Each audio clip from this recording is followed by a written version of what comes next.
Hi, welcome back. Our hips take a beating day in and day out. From daily activities to all the sitting that we tend to do, we can really get a lot of tightness and tension through the hips.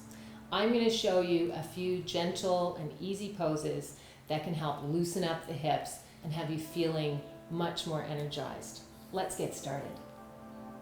Let's start from a seated position. I'm going to remove my support. I'm going to have it within reach. It's always good to have your props within reach of your mat so that if you do need to have a little extra support, it's ready for you. So we're going to come to a seated position.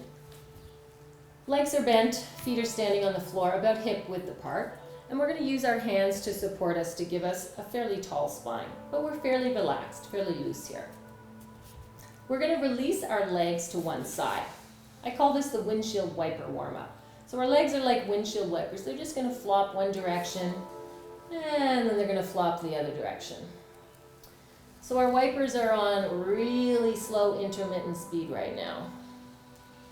So just allowing the legs to flop side to side and maybe beginning to speed it up a little bit.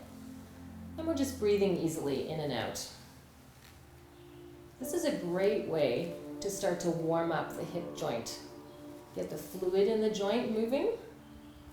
It's just a gentle way to begin to move the body. And once we've gone several times back and forth, we're going to pause on the right side. So allow the legs to come over to the right so I can feel my buttocks and my sitting bones on my right side, but my left buttock is lifted off the floor a little bit, and that's fine. So we're a little more onto the right side. We're going to take our left hand behind our left hip and we're going to do a hip rolling action. So just getting a little bit more movement into the hip. So we might release the right hand to the right, just slightly behind us. And it's like somebody's come up behind us and they're giving us a push up and over onto the right leg. And the shoulder can follow as well. So we're lifting us up and pushing us forward. Just some gentle hip rolling. Just getting into that hip joint.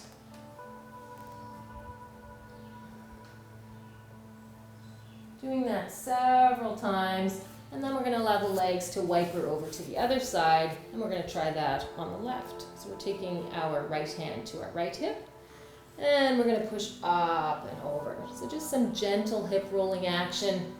Again, just exploring some movement through the hip joint.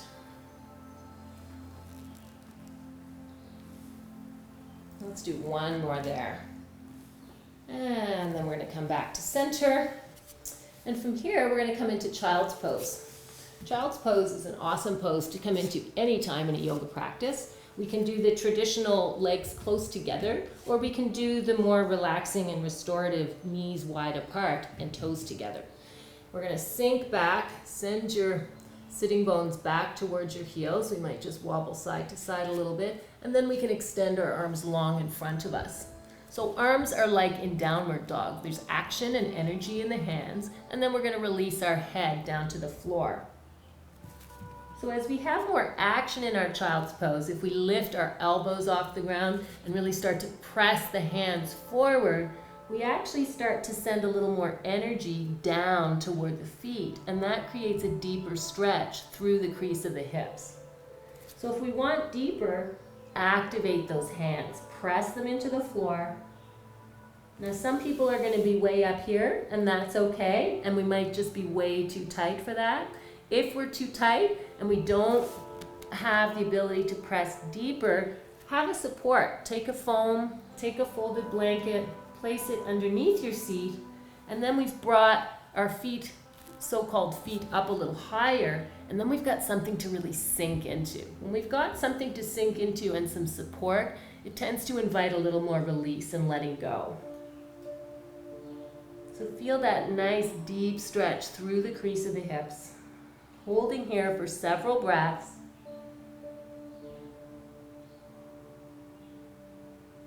And then we're going to come into downward dog. So we're coming up through our table position, removing any supports that might be in the way. And then we're going to tuck the toes under, lift the sitting bones high, press the front of your mat forward, and drop your head to look towards your feet. Coming into warrior two. Look forward, step your right foot between the hands. Right foot facing forward. We might need to tent the fingers here. We're coming a little higher. And then we're going to drop the left foot onto the floor. So we're turning the left foot out, pressing the whole left foot onto the floor. Have a look. If we drew an imaginary line from the back of the right heel straight down the center of our mat, it would hit the arch of the left foot. They call this in yoga the heel to arch alignment. So front heel to back arch alignment. Now we're going to come into our lunge. Maybe the right elbow needs to come to the right knee. Left hand is released. Left arm is going to windmill up, drawing our torso into a vertical position. So now we're in the lunge of Warrior Two. Again, we've got that front heel to back arch alignment.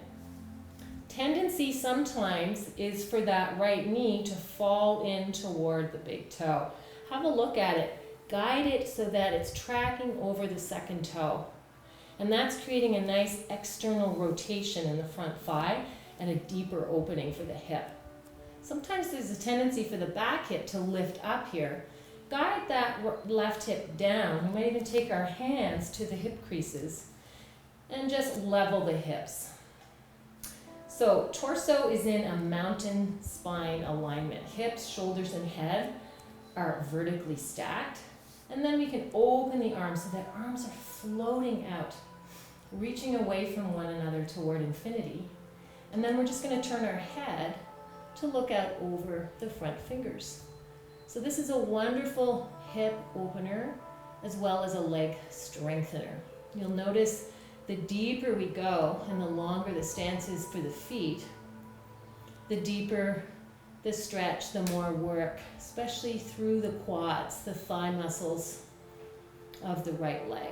Back leg is straight and strong, belly's engaged, head floats toward the sky. Let's try the other side. Let's inhale, straighten the front leg. We can heel toe our feet together a little bit. And now we're going to turn to face the other direction. So left leg is opening toward the back of the mat. Back of the mat now becoming the front. Left leg facing forward. And do we have our heel to arch alignment? Yes, we do. So that imaginary line comes straight down the center and hits the arch of our back foot, our right foot. We're going to bend the front leg. Again, mindful so that the knee is over top of the ankle, and we want that external rotation. We want to deepen that opening action through the hip, so the front knee tracking over the second toe. Invite those hips to become level. Bring back our mountain spine, and then opening out the arms. Some people find if they flip their palms toward the ceiling, they can just release in the shoulders a little bit more. So we can play around with palms up and palms down as we turn to look out over the front fingers. Connecting with the breath here for several breaths. Finding our ease. Where can we let go in the body amid all the effort of the pose? Let's inhale to come out. We're going to straighten the front leg, release the arms down, and then we're going to heel toe our feet a little closer together to find our goddess pose. So the goddess pose has a slightly shorter stance, so the feet might be 3 feet, maybe a little bit less apart. They're going to be turned out. So we want the feet turned out maybe 45 degrees. We don't want too much of a turnout. Enough so that we can track our knees over the toes. Now this can be done sitting on a chair, so we could do this at work. It can also be done against a wall if we want extra support, or we can sit on one of those exercise balls and work in our goddess. Right now, we're not using any support. Again, knees track over the toes. I like to lift my toes off the ground, and that just reminds the 4 corners of my foot to root into the floor. Zip our skinny jeans, our tail. It's like our tailbone has a little weight attached to it, drawing it downward. And that creates that nice, tall spine, a lifted heart, and then we add the arms. So the arms bend at a right angle, fingertips facing the sky. And I'm shaking. Shaking is good. It means we're working. Pain is not good, but a little shake, a little bit of discomfort, ooh, I can feel my thighs, is a good thing. After several breaths here, feel the burn. Give ourselves a little shake. And we're going to make our way into downward dog and find our pigeon. So coming into downward dog, I'm going to start in my table. I'm going to walk my hands forward a couple of inches. I'm going to breathe in and tuck my toes. And as I exhale, find downward dog. We're going to do a little opener for the hip here. Inhale, send your right leg up and back. So it's like a donkey kick, straight up and back. Bend the leg, draw the right heel toward the left buttock as we lift the right knee toward the sky. So we're stacking our right hip on top of our left in a three-legged dog. And then we might send the right foot toward the left side of our mat. Fire up the arms, strong arms and supporting leg here. Inhale, send it up and back again. Exhale, swing the knee forward. Now from here, beginner pigeon pose is more like the thunderbolt pose where we have the lower leg right below the upper leg.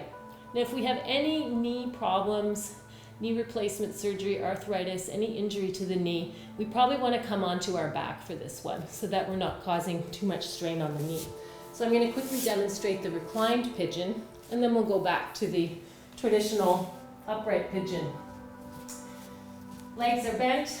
We're going to take our right foot, set it on top of the left knee, and as we send awareness into the right leg, we think about the right thigh moving away from the head, creating a deeper stretch.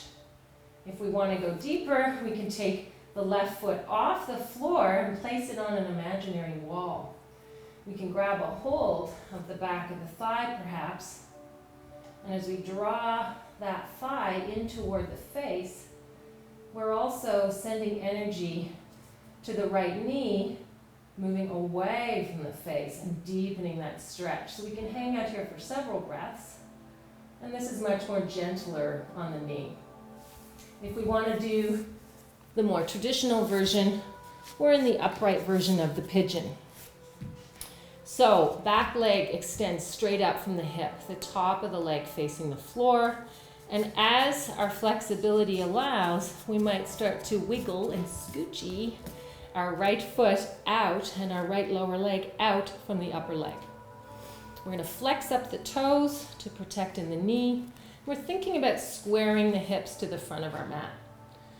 Your outer right buttock might be floating a bit in midair, and that tends to cause holding and tightness. So if we want a little release and we're floating midair, stick a folded blanket or a cushion or foam in there. And then, we got something to sink into. So we can stay tall in our pigeon. We've got quite a back bend here. Or we can start to fold forward, releasing. So we can come onto forearms, we can stack fists, we can place pillows or supports, or stacked hands. And then we can explore that hip joint. So bring our awareness into the outer right buttock, into the hip area, making small movements right and left. Hanging out here for several breaths. And when we're ready, slowly unwinding, breathing in. And as we exhale, toes tuck, hands plant. Release that right leg and come into our down dog. We might bend the knees a little here and straighten them, appreciating the nice openness through the back of the legs, especially that right leg that was bent. And then preparing on the other side. Inhale, send the left leg up and back, bend in the leg, draw the left heel toward the right buttock, and maybe send that left foot toward the right as we anchor and root our hands and our standing leg in our three-legged dog. Inhale, send it up and back, Exhale, swing it forward, and again, modifying if we need to by coming onto the back. Top of the right leg is facing the floor. We're flexing up the left toes. And then if there's a little space under there and we feel like we're floating, stick a foam or a support under there. We can stay upright or we can fold forward. And just notice sensation. Notice how does the body feel on this side. Usually we're a little tighter on one side than the other. We're going to send breath into that left hip this time. Create more openness and breathe away tightness and tension. After several breaths, we can inhale, coming back upright, tucking the toes under, and as we exhale, plant your hands. Release the left leg, coming into downward dog. Again, noticing the sensation through the hip, through the buttock, through the backs of the legs.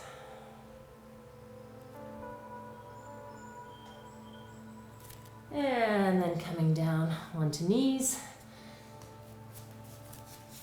And turning over, coming onto our back.